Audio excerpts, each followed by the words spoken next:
When you put on a Beatles record, it almost feels unfair to call out flaws. Their music has aged so well that even after hearing an album hundreds, maybe thousands of times, the brilliance still shines through. But the truth is, the Beatles weren't just chasing radio hits.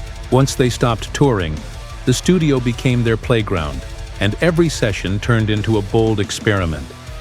Paul McCartney often led that charge. He was a perfectionist in the truest sense, willing to run endless takes just to capture the sound in his head. For Paul, good enough was never good enough, but that perfection came at a cost. George Harrison and Ringo Starr often found themselves stuck in grueling sessions, especially during the recording of Maxwell's Silver Hammer. What Paul considered precision, they experienced as torture.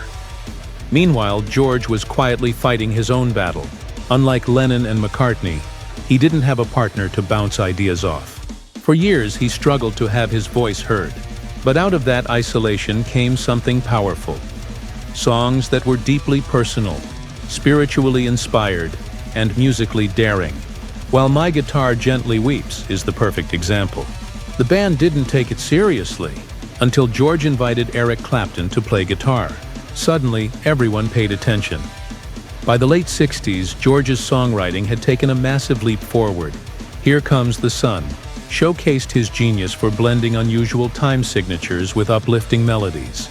And then there was Within You, Without You, a song that divided the band, but stood out as one of the boldest experiments on Sgt. Pepper's Lonely Hearts Club Band. While Paul worried, the burst of laughter at the end ruined the mood. George insisted it stayed, and in a way, it made the track even more haunting, bridging Eastern spirituality with the playful concept of a fictional band. This contrast defined the Beatles. Paul obsessing over details, John drifting between brilliance and cynicism, and George quietly creating masterpieces in the shadows. But here's what nobody expected. By the end of the decade, the quiet Beatle would step out with songs that rivaled, and sometimes even surpassed, what Lennon and McCartney were writing.